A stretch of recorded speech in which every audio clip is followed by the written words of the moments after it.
Hey everybody, welcome to Cowboy Leather and Shoe Repair. Today we're going to touch on a few things that I feel is kind of important. It pertains to tools, cutting surfaces that we use to accomplish our leather crafting. Now I've seen some videos out there and some people are pretty cautious on what they use, how they do it, and I think I'm pretty much that way. I'm cautious on what I use. If I'm stamping, tooling, or setting rivets, or anything like that.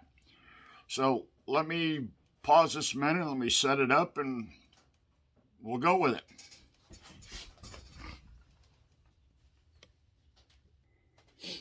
First one, cutting mat. This one I've had for a long time. It's starting to show a little bit of wear and tear. So I went out and I bought another one. Now, I'm kind of particular on what I do on this. I cut on it. I use, knives like that.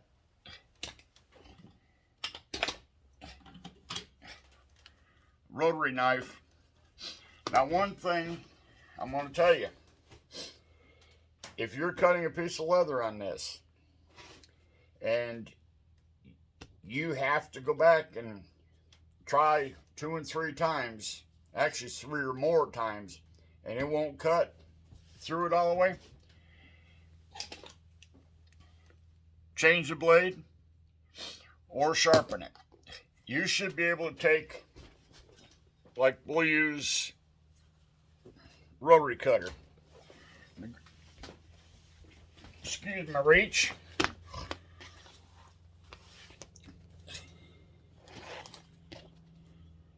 One swipe. Didn't leave but just a faint mark.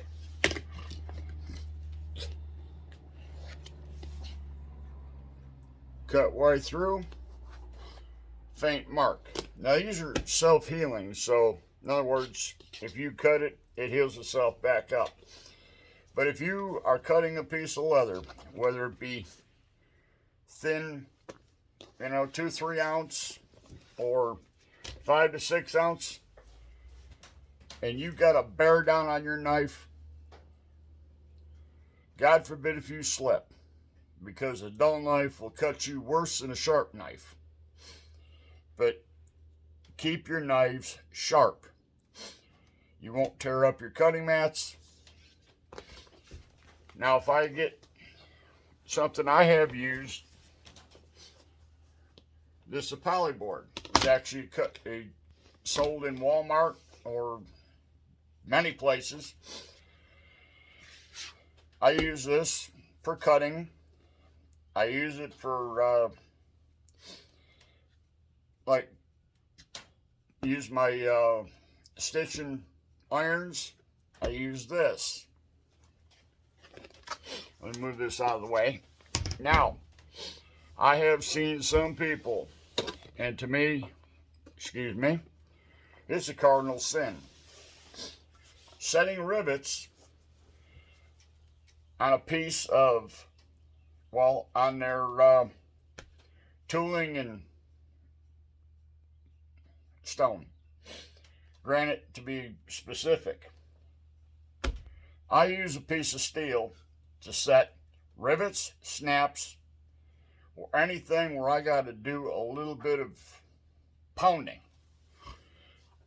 Now this you can get, I forget where I got this, but it's just a piece of flat plate steel. I think it's about a 1/4 inch thick, and I put a little bit of this fake sheepskin.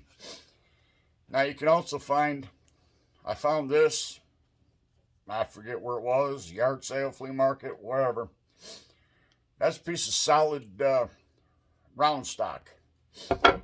I set rivets, snaps on this. It doesn't tear my stuff up. Now, I'm going to show you. These are hammer, or excuse me, I have to forget. Mauls, mallets, and devices that I use for setting rivets, tooling. That came from Tandy. That's a poly-headed mallet, poly-headed maul, or whatever you want to call it. Harbor Freight, poly, rubber. I use a rubber mallet too for different applications. Like if I'm glued two pieces of leather together and I've stitched it, I come back and I work my way around. It doesn't leave the marks, and it does a pretty good job. Now that said, let me get that out of the way. My handy dandy toted around the shop piece of granite, 1 inch. This is a 6x6 piece. I've got a bigger piece on the other table. I don't, and I don't suggest it. I only use this or the other one for cutting, tooling, and stamping. If you use it for rivets or anything metal like that, where you're going to do some severe pounding, especially if you're setting copper rivets, granite's not supposed to break, but unless you've got an x-ray vision, there could be a crack in here. If you continuously pound on this, you will cause a stress fracture. It's not supposed to, but it does. I had a piece that did. It was an old piece that an old leather crafter gave me. Now, do not use this on your craft tools or any tool that you're using or doing leather work with. The only reason I have a ball peen hammer in the shop is for after I've set my copper rivet with the appropriate copper rivet setter. It's got a hole in it. It slides on the shaft. I've trimmed the excess off. I use this to peen it over, and then I come back, and I don't know if you can see it, but there's concaved in there. And I don't use these smaller. I use that. That's a 5-pound beater. If that don't get the job done, you ain't getting it done. Now, I'm going to tell you something for anybody that doesn't really know or understand. Using this causes that. See how that's mushroomed? See how it's cracking? If you're not careful, one of them little pieces will come off there and lodge in your eye or in your skin. That's what happens when you beat steel on steel. This is for driving copper rivets. I got this in a box of leather tools. I don't use this for anything. I keep it away from my tooling bench. I keep it away. It's suicide for your tools if you use that. Don't do any tooling with a metal hammer. Use polymer, wood, whatever. You know, even I got a dead blow hammer I've used for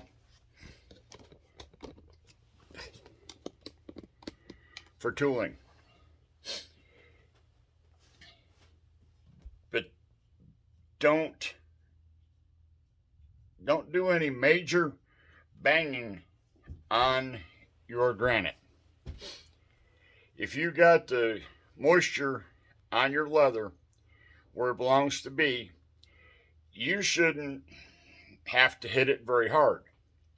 You know, I have seen some people, I've watched people take and they draw back and they, use something like that, and they think, well, I want a nice impression, and they draw back and they whack the fire out of it. If, like I say, if you got your leather at the right moisture, you can take any one of these, and we use this just for instance, and tap like that. Any harder, and you're distorting your leather, you're making your tooling too deep, and it's going to look wonky. So use the right hammer, use the right tool for the job that you're doing. Patience. But this is just basically a breakdown. Like I say, I've seen, I follow one of these leather crafting sites, and this poor guy had a real nice, pretty colored granite, and he was driving rivets on it, and I'd say the piece of granite was probably 12 by 12, and it was like he hit it directly in the middle because it just fractured. He had three pieces. So be gentle with your granite. Yeah, it's thick. Yeah, granite's supposed to be the thickest thing in the world and strongest stone, but there can be flaws in it. And the price of your tools, whether you got the El Cheapos, you got the top dollar, they're your livelihood. Don't beat them up. Take care of them. They will last. I mean, I've heard of people, their great-grandfather passed down leather crafting tools to them and looked almost perfect. So, again, I hate to repeat it, but use the right tool to do your job. You don't use a buzz saw to cut your leather. Use the right tool. It'll save you time, it'll save you money, and make your work look a whole lot better in the end. And that's, what we're after. The end game. Making it look good. Because the better it looks, the more money you can get for it. Now, something else that I've been kind of kicking around. I don't know if anybody else has seen this, but there's different leather companies that are here since the economy's got kind of sideways. They're offering free shipping on stuff, on orders over $100. Ladies and gentlemen,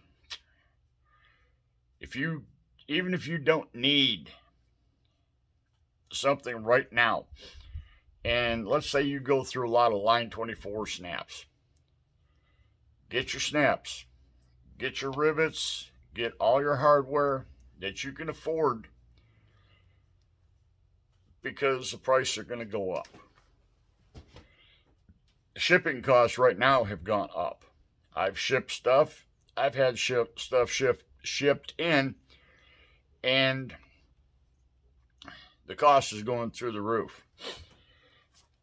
I use a lot of 6/16 rivets in my riveter. Up until a couple weeks ago, I was paying for a bag of 1,000. I was paying like $45. Well, I went this past Saturday, and I bought a bag, $49.95. That's because the shipping has gone up. Copper rivets. I use number 9s. I was paying $15 a pound. They're up to $18 a pound. Now, if you get the smaller, they're up to, I believe, $21 or $22 a pound. So things are going up. And I don't, myself, this is my opinion, I don't see stuff going down for a long, long time. Somebody's going to have to pay for this stuff. Because once you put into a product, it's, like 5 rivets, 3 square feet of leather. Somebody's got to pay for it.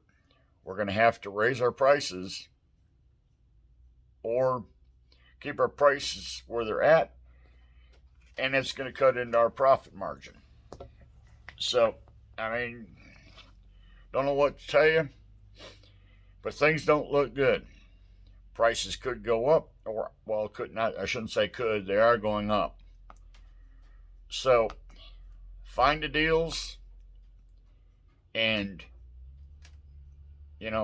take advantage of them.